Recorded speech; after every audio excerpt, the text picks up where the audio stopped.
Have you ever thought about, our enduring fascination with things like mind control or secret powers, maybe? The hidden capabilities just sort of lurking within our own brains. Absolutely. These ideas have captivated people for centuries. And today, we're plunging into a topic that really touches on all of them: hypnotism. That's right.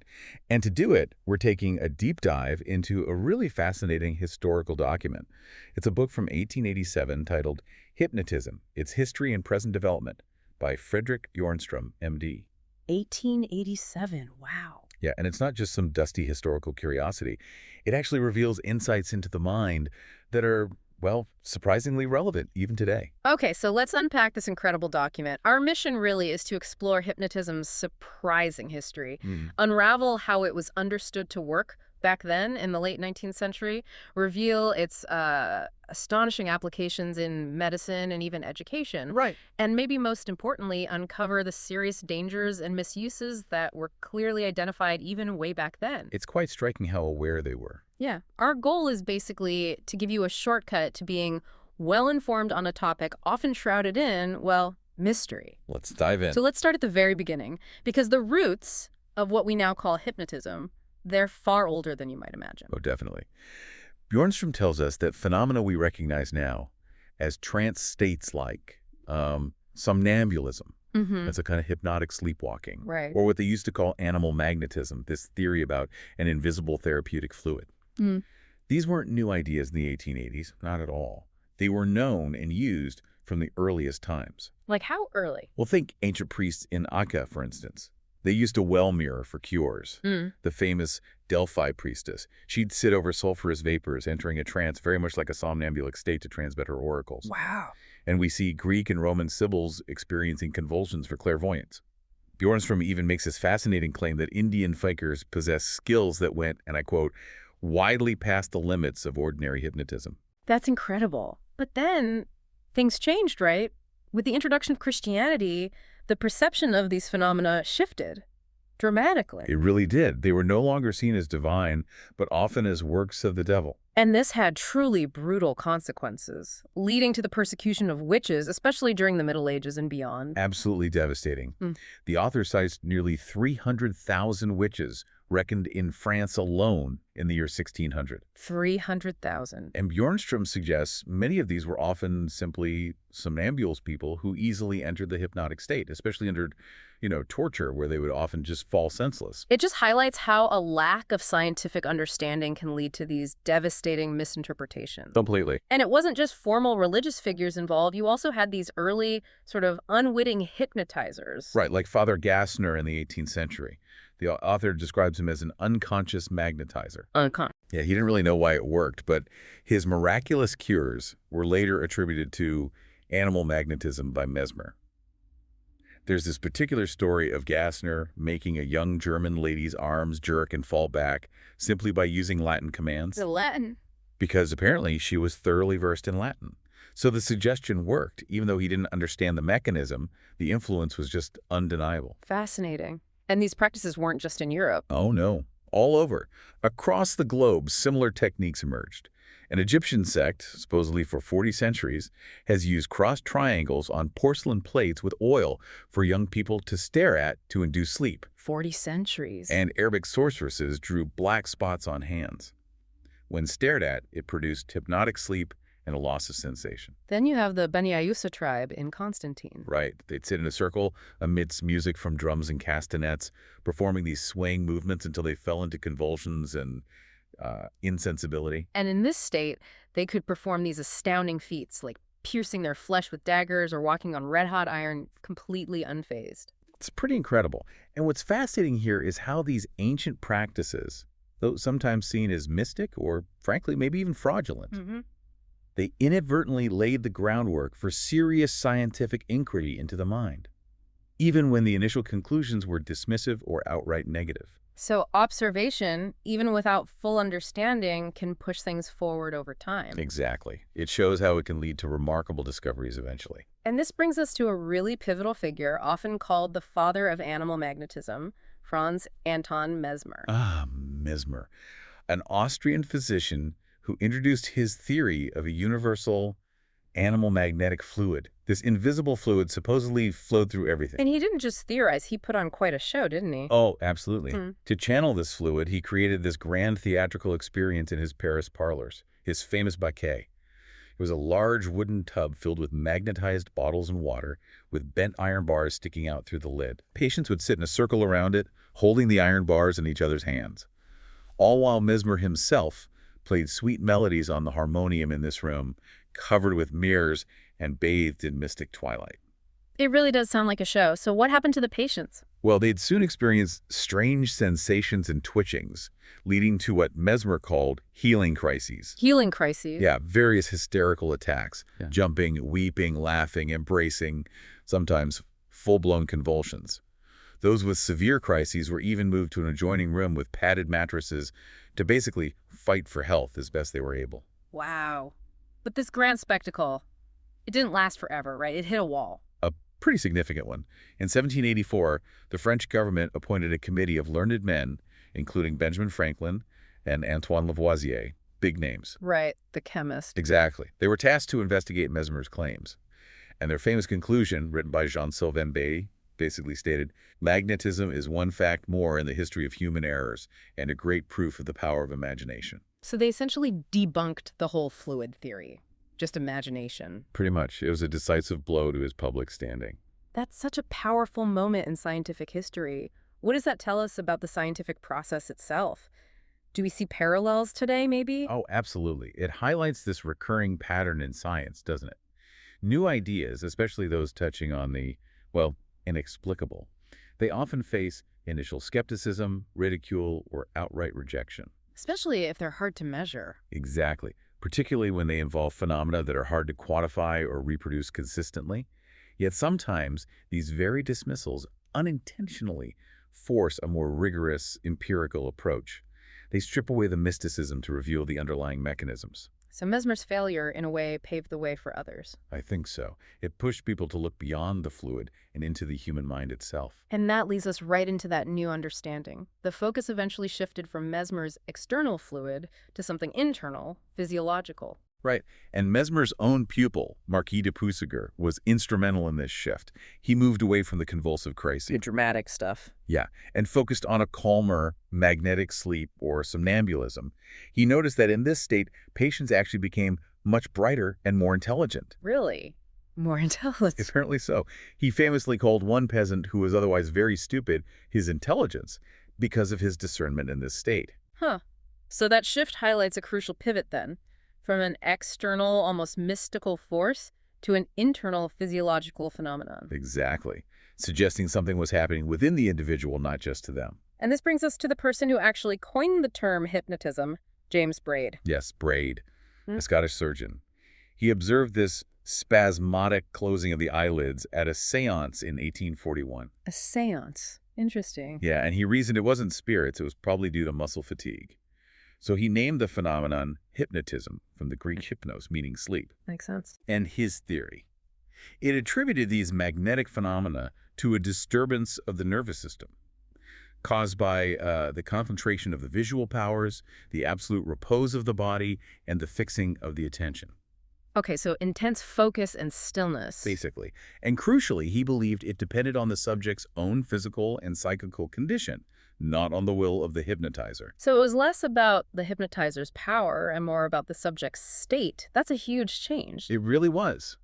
And even without explicitly using the term, Braid intuitively understood what we now call suggestion. Even back then. He noted one could play on the sleeper as on a musical instrument, creating dreams, illusions, hallucinations, just by commanding voice, or even by placing the subject in certain physical attitudes. Like how? Well, for instance, putting someone in an attitude of ecstasy could lead them to claim they see heaven. The posture influenced the experience. Wow. But despite Braid's scientific contributions, you said his theories didn't immediately gain widespread traction. No, not right away. But then, in the 1860s to the 1880s, there was a resurgence. French physicians like Professor Azam, Broca, Verneuil, they started using hypnotism as an anodyne, basically a painkiller in surgery. Ah, practical application. That makes a difference. Definitely. And this was a critical turning point. Key figures emerged, like Libo of the Nancy School, He focused on its practical use for curing disease and even for education for the improvement of character and morals. Improving character. We'll have to get back to that. Oh, yes. And then there was Professor Charcot, the famous neurologist at La Salpêtrière in Paris. Starting around 1878, he brought strictly scientific investigations to bear, especially focusing on hysterical patients. Charcot, right. A big name in neurology. Huge. So this period truly marks the scientific legitimization of hypnotism, moving beyond the, sensationalism to rigorous study, especially in clinical settings. So what were they learning about what hypnotism actually was at this point? How did they define it? Well, according to Bjornström's book, hypnotism essentially became understood as the science of the sleep-like state, usually produced by some external influence, but sometimes occurring spontaneously. And could anyone be hypnotized? Not everyone, apparently. They found about 20–30% of people were resistant, but persistent efforts often succeeded eventually. Okay. And were there specific types of people who were more easily hypnotized? Yes, several factors seem to play a role. Age was a big one. It's apparently always easier to hypnotize young people, especially between 7 and 21 years old. Interesting. Was that a new discovery? Not really. Bjornström says that fact was known way back in ancient Egypt, Greece, and India. What else? Women were found to be slightly more susceptible than men, about 53% versus 47%. Even climate seemed to matter. Hypnotization was easier in warmer southern countries like France compared to colder places like Scandinavia. Climate. That's surprising. Isn't it? Other factors were more predictable. Quiet environments, darkness, soft music, fragrant flowers. These promoted the state. While distracting noise, strong light, or stimulants like alcohol or coffee hindered it. Makes sense. And interestingly, the more often a person was hypnotized, the easier they fell asleep, like building up a habit. So it's something you could get better at, essentially, or more susceptible to. That's fascinating.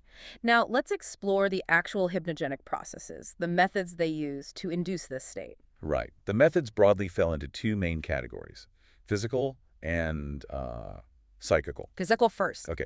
Physical methods aim to affect sensory nerves, often just by causing fatigue. This included things like Braid's original method, staring at a shining object, or Mesmer's technique of staring into the hypnotizer's eyes. So visual fatigue. Exactly. But also loud noises like striking a gong or monotonous sounds like a ticking watch.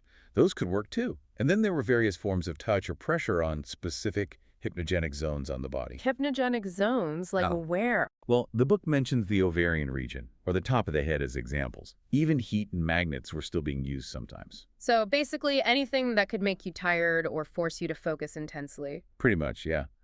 Then there were the psychical methods, which relied primarily on suggestion. Suggestion again. Yes. Bernheim, a prominent figure from the Nancy School, he believed that the external physical means, they were less important than the idea of sleep being conveyed to the subject. The power of the mind. Exactly. So this meant directly telling the subject they were sleepy or that their eyelids were closing. The hypnotizer might even pretend to be sleepy themselves, sort of modeling the desired state. That's a significant point, the power of suggestion itself, independent of the physical method. Okay, moving into the core of how hypnotism actually manifested. Charcot and the Salpêtrière school identified three main stages, right? Each with distinct characteristics. Can you walk us through them? Certainly. First, there's the lethargic state. This is essentially a deep, dreamless sleep. The eyes are closed, muscles are totally soft and relaxed, limbs just drop when lifted. Senses are mostly inactive, though hearing can be weakly active, especially to use a speaking tube right in the ear. So, pretty unresponsive. Very. In this state, the subject generally cannot answer questions or follow complex commands, just out. Sounds like a very deep sleep indeed. What's next? Then you have the cataleptic state. This is characterized by immobility and a kind of statue-like attitude. Statue-like? Yeah. The eyes are open and staring, but without blinking. And the limbs, they retain any position they are placed in. You could pose them like a mannequin. Whoa. And a constant feature of this state is complete insensibility to pain, what they called analgesia. So they wouldn't feel anything, like pinpricks or anything? Apparently not. Complete analgesia. But crucially, other senses like vision, hearing, and the muscular sense remain active, and they are susceptible to suggestion. Well, placing someone in a specific physical attitude could even evoke corresponding ideas and expressions. for example. Putting their hand in a kissing position might bring a smile to their face, while clenching their fist could signal anger on their face. So their body language could literally dictate their internal state, or at least its expression. It seemed that way, Mm. almost like the body was leading the mind. Wow. And the third stage? Finally, there's the somnambulistic state. Psychologically, this was considered the most interesting. Why is that? Because here, mental faculties are apparently highly sharpened. The subject answers questions readily, they're alert in a way, and they are easily led through the most varied suggestions. There's hardly any limit to what can be produced. Actions can border on the wonderful. But they still don't feel pain. Correct. Analgesia persists, and other senses can become incredibly sharpened. Braid noted hearing sharpened to 14 times normal in one case. He described a lady who could follow a rose by smell from 46 feet away while blindfolded. 14 times normal hearing, 46 feet for smell. That's truly remarkable. And the author also mentioned something called rapport. How did that fit in? Rapport. The idea was that the somnambulist obeys the hypnotizer because of an unconscious modification of the sense of touch. Speaks strange. How so? Well, the theory went, if the hypnotism was induced by direct physical contact, say holding hands, they would obey only that person. But if it was induced by an inanimate object, like Braid's shining disc, then anyone could influence them. That's specific. But this highly structured approach, these 3 stages, it must have been groundbreaking, right? Allowing for systematic study. Absolutely. It allowed for study of phenomena that previously seemed chaotic or, supernatural. It brought a kind of order to it. But it gets even weirder, apparently, when you consider unilateral hypnotism, where different parts of the brain seem to be operating on different rules. Oh, yes. Unilateral hypnotism. This refers to phenomena where the hypnotic state, or even different forms of it, occurs in only one half of the body. Yes. It strikingly illustrates the independence of the brain's hemispheres. For instance, closing just one eye of a lethargic patient could make that entire side of the body cataleptic, while the other side remain lethargic. So half asleep, half statue. Essentially. Or holding a ticking watch to one ear could cause hemicatalepsy, half catalepsy on that side, and hemilethargy, half lethargy on the opposite side. That's truly mind-bending. So you're saying a person could genuinely be feeling 2 completely different emotions, maybe, or tastes at the exact same moment, but on different sides of their body. Precisely. The most striking examples involve suggesting different or even opposite ideas to separate hemispheres simultaneously. Yeah. Bjornström describes a girl in a cataleptic state. Okay. If her left hand is placed in a kissing position, she smiles, but only with the left side of her face. Simultaneously, if her right hand is given a posture of aversion, the right side of her face immediately assumes an expression of fear and horror. Those expressions, at the same time, on one face. Coexisting, yes. Or, another example, giving a somnambulist water on one side of the tongue and suggesting it's vinegar. Pucker up on one side. Right. Then giving the same water on the other side of the tongue and suggesting it's molasses. The result? They experience both sweet and sour tastes at the same time, with different facial expressions on each side. This truly forces us to question the very nature of our conscious will, doesn't it? If our minds can, in a sense, run on 2 different operating systems simultaneously, what does that imply about the unified self we perceive? It really does. It suggests that when the unifying ego of wakeful consciousness is sort of sidelined, each hemisphere appears to work automatically for itself, leading to these paradoxical dual experiences. It offers a fascinating glimpse into how our brains construct reality and what happens when that construction gets fragmented. It's like our minds are running on a powerful but sometimes easily programmable operating system. Makes you wonder just how much we're truly in charge. Okay, beyond these distinct states, hypnotism profoundly affected both the physical body and the mind in other astonishing ways. Physically, for instance. Well, hypnotism could cause tonic spasms or tetanus in muscles, like extreme cramping. Ouch. But interestingly, these spasms could actually be released by just a simple blow or by bending the person's thumb. Serious? Apparently. And mechanical excitation, like pressure on certain points, could also produce specific muscle contractions. Yeah. This could lead to various mimical expressions: joy, pain, fear, wrath, effectively substituting for an electric current. It's almost as if the body became a puppet to suggestion or direct manipulation. That's a good way to put it. And what about the senses, beyond the pain relief? Well, while analgesia, that insensibility to pain, was a constant feature, other senses could be either dulled or, as we mentioned, highly sharpened. Like the air current example? Right. The slightest current of air could be felt with the greatest acuteness even at a distance of several yards. Even involuntary functions like respiration could be affected. Breathing. How? Sometimes apnoea, which is a complete cessation of breathing, could occur for up to a minute during transitions between states. A whole minute without breathing. That sounds It dangerous. certainly does. The book even mentions local congestions and hemorrhages could potentially be produced by suggestion alone. Wow. But the truly remarkable effects, for me anyway, are on the psychical, the mental life. Agreed. The memory of a somnambulist is described as highly sharpened. But here's the key thing, a constant fact they observed. Deeply hypnotized individuals remember nothing of what happened during sleep upon waking. Complete amnesia for the hypnotic state. Yes, but QT, and this is a big but. If they're rehypnotized, they very clearly remember what they have thought or experienced during previous hypnosis. So they had a whole other life in hypnosis with its own separate memories. Exactly. It's as if there were two separate forms of life, the normal, wakeful life and the somnambulistic life, each with its experience, its memory. A dual consciousness. Something like that. And the somnambulistic memory could also bring forth long-forgotten things from the wakeful state with incredible acuteness, like reciting poetry they barely knew or speaking foreign languages they'd previously only slightly known. That's incredible. And the only way to bridge this gap, to get those hypnotic memories into conscious recall. The only way described to restore the memory of the hypnotic state to wakeful consciousness is through explicit suggestion during hypnosis itself. You have to tell them they'll remember. Exactly. You have to assure the person that upon waking, they will remember. Left to their own devices, the memory wall remains. The examples here are truly astonishing. The author describes experiments by bonus.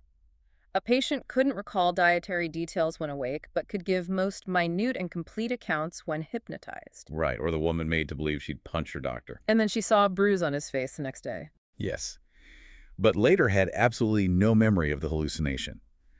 Another woman was told to embrace a stranger 3 minutes after waking. She did it. Just walked up and hugged someone? Apparently. But when asked about it a moment later, she answered, nothing, and completely denied it. Amnesia kicked right back in. But maybe the most astounding effect is what the author calls latent unconscious memory. Yes, post-hypnotic suggestion with a time delay. This is where actions ordered by suggestion for a future time. And we're talking months and even years may have elapsed. Months or years. Yes. These actions are performed punctually at the prescribed moment, even though the person had not thought of the matter during the intervening time, nor had it in conscious memory. An unconscious and irresistible impulse, as the book puts it, without any clear, conscious motive driving them at that moment. It's like a delayed action program running silently in their brain. Can you give us a powerful example from the book? Absolutely. Bonus recounted the case of Miss E after 171 days. That's almost half a year. Right. On the appointed day, she heard a knock, saw Bonus appear, and then he disappeared, exactly as suggested months earlier. And she believed it was completely real. Wow. But perhaps even more precise is Liégeois' incredibly detailed one-year suggestion with a subject named Paul M. A full year later? Exactly 1 year later, on the precise day and time. He fulfilled complex actions and hallucinations that had been suggested, including seeing a trick monkey and a bear trainer appear in the room. And get this, Paul M. even corrected Liégeois' own memory of the original command's specific details when asked about it later under hypnosis. He remembered the instruction better than the person who gave it. This truly raises a huge question. What does this hidden, latent memory imply about the nature of our conscious will? If our brains can run these programs set months or years in advance, with zero conscious recall of the command, where does our free will truly reside? It really makes you wonder, doesn't it? It suggests there's this powerful subconscious mechanism at play, capable of executing complex instructions without our explicit awareness or consent once we're out of the hypnotic state. It seriously challenges the traditional idea of a fully unified, consciously controlled self. Now, let's explore the vivid world of hallucinations and illusions under hypnosis. This sounds fascinating. It really is. The author states that hallucinations, so perceptions without corresponding reality, are easily produced by suggestion, affecting all senses and variable ad infinitum. So they could literally see things that weren't there. Oh yeah. Visually, a blank piece of paper could become a portrait or a bird A room could transform into a street or a garden in their mind's eye.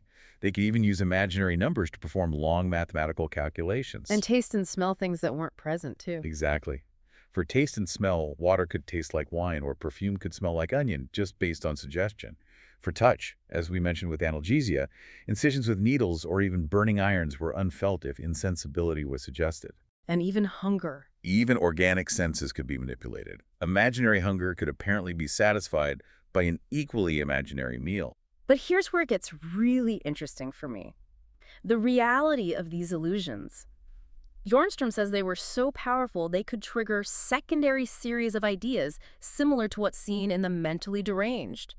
And astonishingly, visual hallucinations obey the laws of optics. This is a profound detail, isn't it? Yeah. A prism held up could double an illusory image with precise accuracy. An opera glass could make the hallucination appear closer or farther away. A magnifying glass enlarged it. And a mirror. A mirror would reflect the illusory image, showing it reversed or upside down. Subjects would even try to catch the reflection in the mirror as if it were real. That's incredible. It suggests the brain processes these internal images using the same visual rules it applies to external reality, even when that reality is entirely internally generated. What about how long these illusions would last? Could they stick around? Some hallucinations, according to the text, could persist for a surprisingly long time, even for years. Years? Like what? There's an example of a patient who saw a naked image of herself in a torn photograph for 2 years, even when the real photograph was hidden away. The hallucination just stayed. Wow. And then there were negative hallucinations. This is where suggestion could literally obliterate real objects, make the subject unable to see, feel, or hear a physical object if an imaginary one was suggested in its place. So you could make someone not see something that's right in front of them. That's what the text claims, yes. A powerful testament to the brain's capacity for creating and editing its own reality. Okay, moving from the theoretical and the plain weird to the practical, let's look at how this emerging science was put to use for both good and, well, ill. Right. On the positive side, the author states that the principal means for cure in hypnotic therapy is suggestion or imagination. He even says that the old saying, faith helps, actually begins to find its scientific explanation here. So the power of belief, harnessed scientifically, and it was applied in medicine pretty significantly, right? Pain relief. Definitely. Hypnotism was notably used as an anodyne, a painkiller, in surgery. This was before widespread chemical anesthesia, remember? Right, a huge deal. There are remarkable historical examples cited. A breast amputation, performed by Cloquet way back in 1829, a leg amputation by Loisel in 1845. Both reportedly done without pain under hypnosis. Just incredible. Even more astounding, Dr. Esdale in Calcutta performed some 600 painless operations on very susceptible Hindus between 1840 and 1850. It was also successfully used in obstetrics for painless childbirth. Imagine surgery or childbirth without modern anesthesia. Hypnotism must have seemed miraculous. And it seems it wasn't just physical ailments they were tackling. No, not at all. Dr. Voisin's work at La Salpêtrière demonstrated astonishing results in curing mental and nervous ailments, too. Like what? He apparently cured a peasant woman with a paralyzed arm, paralyzed for 6 months in just one session, after which she could use her arm for every purpose.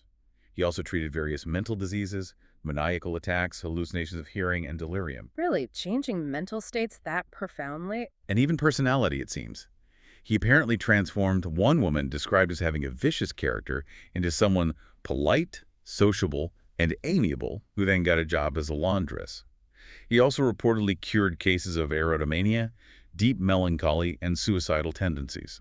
That's incredibly broad in its claimed application. Was there anything else where it showed particularly brilliant results, as the book says? Yes, one of the areas highlighted for brilliant results was treating alcoholism, or dipsomania as they called it then. Alcoholism, how effective? The author mentions cases of chronic alcoholics, people with tremors, hallucinations, violent tempers being cured radically in just 2 days.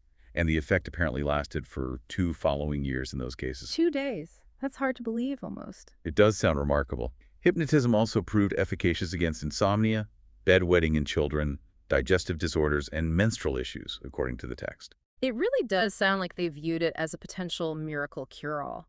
But the vision for hypnotism you mentioned extended beyond physical and mental health. It was even seen as a tool for moral and intellectual development. That's right. As early as 1860, Dr. Duran prophesied that Braidism provides us with the basis of an intellectual and moral orthopedia, which will certainly someday be introduced into schools and penal institutions. Moral orthopedia, like straightening out character. Pretty much. The Nancy School, in particular, studied its influence on character. Libo claimed thousands of cases, with always some good effect and never causing any harm, though we should take never causing harm with a grain of salt, perhaps. So they literally tried to use it to make people better students or, better people. They absolutely did. Libo apparently transformed a big and strong boy who was exceedingly lazy and negligent into a top student after just one session. One session, from lazy to top student. That's the claim. Another case involved a young idiot, their term, who had been unable to learn either to write or to count. Through repeated hypnotizing over 2 months, he became attentive and diligent enough to learn the alphabet and basic arithmetic. And it was used for bad habits, too. Yes, a compelling example. An 11-year-old boy, Emil P., who had sucked his fingers for years. It was a confirmed habit, resisted all other treatment. He was reportedly cured after even the first hypnotic suggestion. Wow, that's powerful. But this raises a really important question, doesn't it? While the potential for positive change seems clear, the book mentions strong objections from philosophers and legal minds at the time. Yes, they were very concerned about whether such influence suppressed individual moral liberty, whether it transformed a man into a machine. They worried about it constituting a kind of moral slavery. Understandable concerns. And what happens when such immense power, even over the mind, falls into the wrong hands? Exactly. And the book specifically highlights this. This leads us directly to the misuses and dangers. Right. The often chilling, dark side of hypnotism documented right there in this 1887 text. Yeah, the author notes that because the medical profession initially neglected it, hypnotism fell almost exclusively into the hands of imposters and charlatans. It's quite a statement. In 1887, Paris alone, he estimates there were about 500 magnetic cabinets where the public was cheated in the most shameful manner. 500? Just in Paris? What were these cabinets? They were often inherited businesses, heavily advertised, and run by dubious characters. The book mentions former students who committed thefts, and they employed uneducated somnambulists, often women, who basically became goldfish for profit. Goldfish? Like put on display. Yeah. They apparently used secret signs to trick clients and would sometimes distribute personal invitation cards for supposedly free seances where, surprise, surprise, a compulsory fee was charged at the door. So, scams. But beyond the financial scams, there were serious dangers to the subject's health mentioned, right? Oh, yes. Repeated hypnosis could apparently cause over-irritation and weakening of the nervous system. It could even induce hysteria in some individuals. Cases were reported of subjects becoming sick and debilitated and even melancholic and mentally deranged from the process. And some of the methods themselves were risky. Definitely. Some methods were particularly dangerous, like rapid whirling to induce sleep, which the author warns could cause congestion of the brain. And disturbingly, some amateur magnetizers were apparently unable to dehypnotize their subjects properly, causing irremediable injury. Unable to wake them up properly, that's terrifying. But the most alarming danger highlighted was criminal misuse. Yes. The text warns, quite starkly, that the hypnotized can be compelled to harm themselves or others. They can be irresistibly driven to any crime. Driven to crime? How did they know this? Experiments. Disturbing experiments, yes. Lijois, who was actually a professor of jurisprudence, so a law professor, conducted some. He made one subject, Miss E, fire an unloaded pistol at her own mother under hypnosis. Oh my God. Another patient was given what she was told was arsenic. It was actually just white powder, and instructed to put it in her aunt's sick mother's water. She believed she was committing murder. Did she resist at all? The book doesn't detail resistance in that case, but it mentions another. A somnambulist ordered to assassinate a doctor with a cardboard dagger. He did it, and then immediately rationalized it by saying, "He is an old pig. He had wicked designs against me," finding a reason after the compelled act. Wow. And theft. Perjury. Subjects could apparently be compelled to steal. The book mentions Miss S.R. stealing a gold watch after a long internal struggle. They could also be made to commit perjury, believing fictitious events suggested under hypnosis to be absolutely true, and being willing to testify to them in court. So they could be turned into unwilling witnesses to crimes that never happened. Precisely. One patient wrote a detailed letter to a justice of the peace accusing a Mr. Z of a theft she supposedly witnessed entirely under hypnosis. And the most alarming aspect of all this? For me, it's that the subject, upon waking, typically remembers nothing of the criminal suggestion or who gave it. Yet, the command is faithfully and irresistibly performed at the appointed hour. Months later, maybe, And if confronted afterward. they would either vehemently deny the act or, like the man with the cardboard dagger, invent a plausible rationalization for why they did it. Yeah. They had no conscious link to the original hypnotic command. And the book even touches on the idea that suggestion or just powerful imagination could be fatal. Yes, it highlights some chilling historical anecdotes, maybe more legendary but illustrative. A criminal tied to a table, blindfolded, was told his carotid artery would be opened. Water dripping into a vessel simulated flowing blood. And he died in 6 minutes. Sure. From fear, essentially. Just from the belief. That's the story. Another tells of Scottish students who staged a mock execution of a janitor. They blindfolded him, struck his neck with a wet towel, and he died of fright. Imagination proving fatal. So given all this, the potential for abuse, the health risks, the criminal implications, what did Bjornström recommend? He argued strongly that hypnotism should be treated like deadly poisons, that it should be practiced only by licensed physicians. Regulation was key. Absolutely. He discussed legal responsibility, noting that people hypnotized without their knowledge or will should be considered entirely irresponsible for any actions committed. He does state that, as far as he knew, all such suggested crimes have as yet been confined to the harmless sphere of experimenting, but he explicitly warns that a judge must nevertheless be on his guard. The potential was real. It's striking. If we connect this to the bigger picture, the profound concerns raised back in 1887 about criminal misuse, about legal responsibility, they resonate so clearly even today, don't they? With modern discussions around mind control, coercion, undue influence, the very boundaries of accountability. Absolutely. It reminds us that our legal and ethical frameworks often struggle to keep pace with scientific understanding, especially when it touches on the complexities of the human will and consciousness. It's a stark reminder that immense power, especially power over the mind, demands immense ethical responsibility. Well said. Wow. From ancient trances and mesmers, theatrical performances, to Braid's scientific naming and Charcot's clinical stages, we've really taken an incredible journey through the history of hypnotism just based on this one 1887 book. We really have. We've seen its surprising power, or at least its claimed power, in healing and education, and its frankly chilling potential for misuse. And this 1887 text leaves us with a really provocative thought, I think. Given the incredible power of suggestion they documented and the persistent mysteries of the human mind, from that dual memory system to its capacity for latent unconscious action years later, how well do we truly understand the boundaries of our own will and the unseen influences that might be around us even today? That's something to think about, isn't it? A lot to mull over. Stay curious, everyone, and keep diving deep with us.